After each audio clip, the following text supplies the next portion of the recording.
Bonjour à tous et bienvenue sur Contrôle Alt Geek et bienvenue en direct de mon canapé. Aujourd'hui je vais vous faire un petit test d'un produit que j'ai reçu la semaine dernière, envoyé gracieusement par Nokia. Donc il s'agit du Nokia Lumia 820.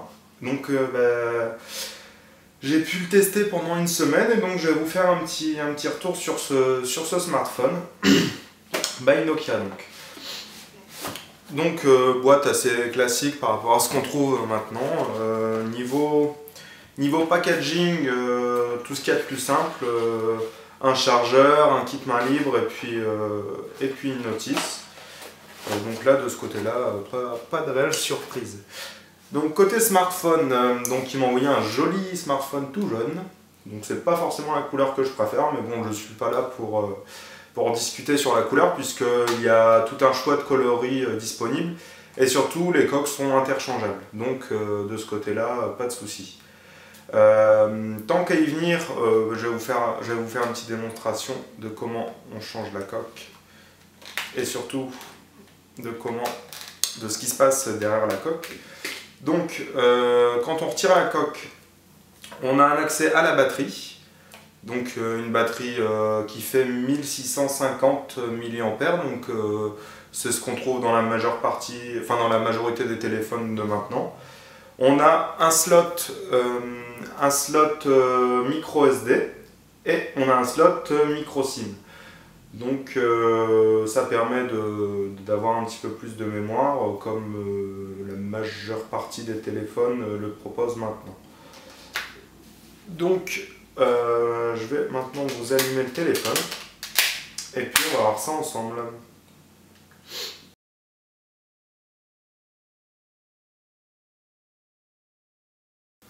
Donc on va procéder à l'allumage du téléphone. Donc petit point aussi que je n'ai pas encore précisé, c'est que ce Nokia, comme la plupart, pour ne pas dire tous les nouveaux Nokia, tourne sur Windows Phone. Donc c'est le système d'exploitation développé par Microsoft.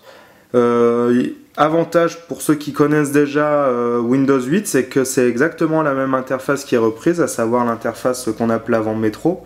Donc c'est cette interface faite à base de petits carrés qu'on appelle des tuiles, ce qui permet de retrouver assez facilement, d'accéder assez facilement à toutes les applications et fonctionnalités du téléphone. Donc comme pour tous les smartphones, c'est entièrement paramétrable, il n'y a pas de souci. Donc vraiment, on s'y habitue très vite. Et puis, j'ai franchement pas été dérouté alors que, étant habitué à mon bon vieux Samsung sous Android, j'avais vraiment peur justement d'être tout chamboulé. Donc là, je mets les deux côte à côte, vraiment, c'est pas du tout la même chose. Mais finalement, faut avouer que c'est pas trop déroutant et on s'y fait assez vite. Donc pour les amateurs de fond d'écran, il faudra repasser puisque là, pour le coup, il n'y a plus la possibilité d'en mettre avec cette interface là. Donc pour vous parler un peu plus du téléphone que j'ai eu l'occasion de tester pendant maintenant une semaine, j'étais relativement conquis. Donc le premier point, c'était quand même cette partie système d'exploitation. J'avais vraiment peur d'être déçu par le Windows Phone et au contraire, j'ai été plutôt agréablement surpris.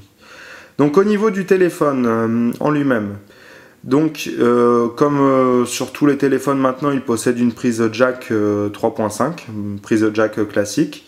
Au niveau des boutons, donc là on retrouve le bouton volume plus moins. Le bouton de mise sous tension, alors je regrette un peu qu'il se trouve ici puisque j'ai été toujours, de mémoire, il faudrait que je revérifie sur l'iPhone, mais sur mon Galaxy, il était en haut, plus en haut, ce qui fait que quand j'avais le téléphone dans la main, je l'ai tout de suite, alors qu'ici, il faut que je change de doigt en fait, c'est pas exactement... c'est un peu déroutant le fait qu'il se trouve au milieu des deux autres boutons, alors que sur le Galaxy, il se trouve vraiment plus sur le haut. Ça, c'est le petit détail ergonomique, on va dire. Alors ce bouton-là, c'est un bouton très très pratique qu'on aimerait retrouver sur d'autres téléphones, c'est le bouton pour prendre des photos.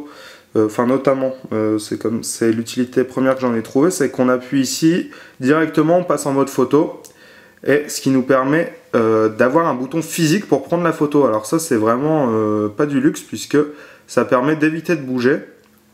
Voilà.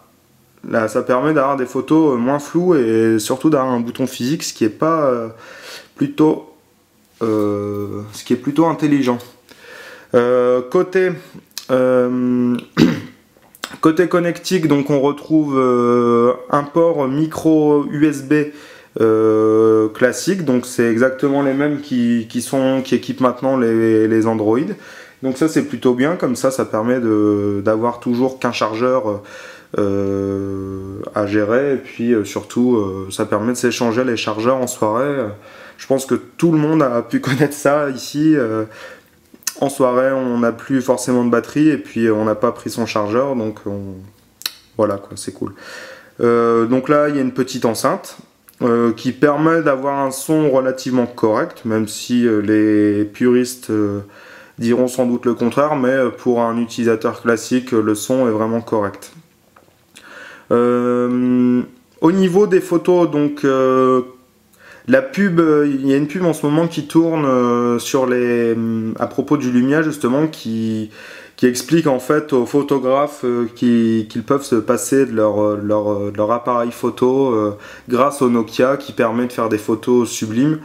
Bon, faut peut-être pas s'emballer non plus. Les photos sont très très bonnes, il n'y a rien à dire, mais de là à pouvoir se passer de son réflexe ou de même un compact très bonne qualité, faut peut-être pas exagérer.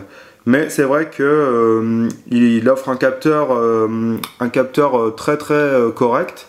Donc c'est un Carl Zeiss, donc c'est les capteurs développés par Sony, si je dis pas de bêtises. C'est de la très très bonne qualité au niveau du capteur. Et surtout c'est vrai que la présence du bouton physique, par contre là vous dispensera d'avoir un appareil photo compact. Ça je veux bien l'admettre.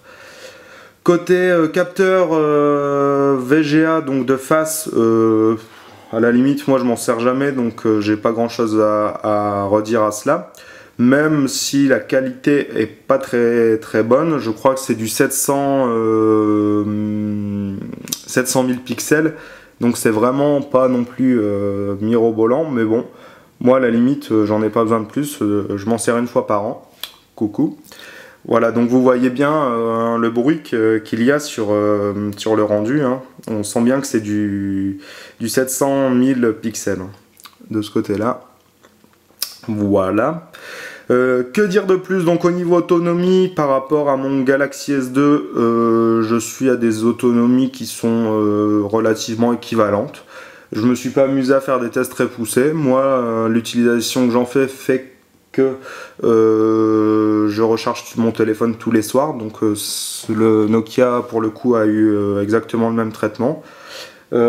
Alors première chose qui m'a surpris en testant ce téléphone, c'est son poids.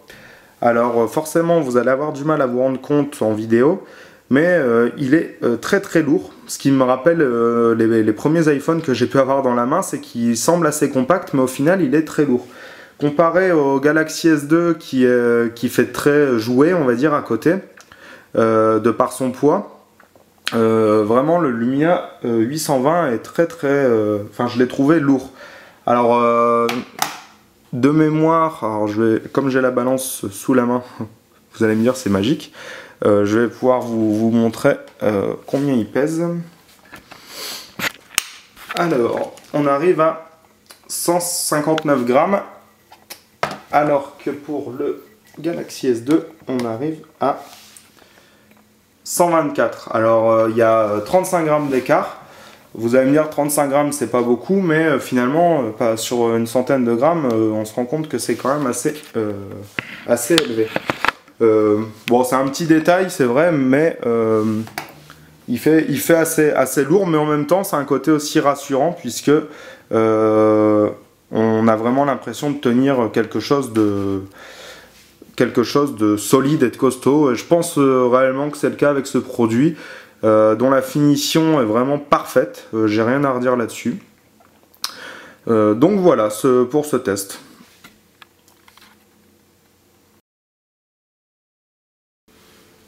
Pour conclure sur ce test du Nokia Lumia 820, donc vraiment j'ai pas beaucoup de critiques à faire sur ce produit que j'ai trouvé vraiment très bon. J'ai été un peu réticent sur le fait de tester du Windows Phone. Et puis finalement, je dois avouer que j'étais plutôt séduit par cette interface nouvelle et puis cet OS aussi qui mérite d'être découvert. Bien qu'il subit parfois quelques a priori qui sont en fait assez infondés. Donc côté finition, mis à part cette coque un petit peu plastique et assez cheap, rien à redire sur le téléphone. Il n'y a aucun jeu sur les boutons. Tout est vraiment d'une qualité très correcte, pour ne pas dire très très bonne même, hein. Faut pas avoir peur de le dire quand c'est bon. Par contre, côté marketplace, donc l'équivalent de l'App Store ou du Play Store chez Android, petite note quand même, c'est que pour mon test, j'ai voulu récupérer un peu les applications que j'utilise au quotidien, Twitter, Facebook, et j'ai pas trouvé l'application Spotify. Donc a priori c'est qu'une question de temps pour la voir réapparaître sur le store, puisqu'il semble qu'elle y était auparavant, mais elle n'était pas présente pour mon test, ce qui fait que c'est une petite déception de ne pas avoir pu tester un peu Spotify sur ce téléphone, mais j'ose espérer qu'elle reviendra assez vite et qu'au final en termes d'application, on puisse retrouver tout d'un système d'exploitation à un autre. Donc côté caméra et appareil photo, c'est de la bonne qualité, comme on retrouve de toute façon sur la majeure partie des smartphones maintenant. Ça permet de remplacer quasiment un appareil photo. Vraiment mention spéciale à celui-ci puisqu'il possède quand même un bouton physique, un flash très correct par rapport à mon Galaxy S2 notamment, et surtout un objectif avec une lentille Carl Zeiss. C'est vraiment du bon produit. L'écran quant à lui semble être de très bonne qualité, malgré une résolution assez faible qui est de, si je dis pas de bêtises, je vais vous dire ça en même temps, de 800 par 480, ce qui est assez faible par rapport à, par exemple, au Galaxy S2 qui arbore une résolution de pas du double mais presque. Malgré cette faible résolution, on a quand même des images de très bonne qualité, et puis au final, au vu de l'interface métro, il n'y avait pas besoin non plus d'une résolution de malade. Donc vraiment une très bonne surprise que ce Nokia Lumia, que j'hésiterai pas à recommander à mes proches, notamment, alors c'est peut-être un peu péjoratif de dire ça, mais notamment à ceux qui n'y connaissent pas trop grand chose à l'informatique, mais je dis ça par rapport surtout à l'interface, qui est beaucoup moins déroutante que celle d'un smartphone classique avec des icônes comme on peut le voir à gauche sur mon Galaxy S2.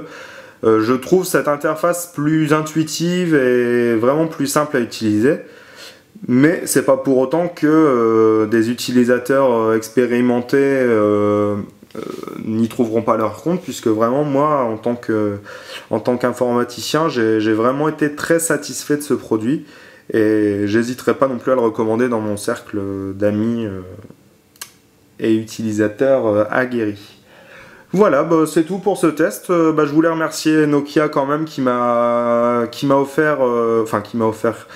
prêté ce téléphone, ce qui m'a permis de réaliser ce test pour vous aujourd'hui. J'espère que ça vous a plu et je vous dis à très bientôt sur controlalgeek.fr. C'était Xavier. Donc bonne nouvelle pour tous ceux qui sont déjà sur Windows 8, c'est que du coup vous n'allez pas être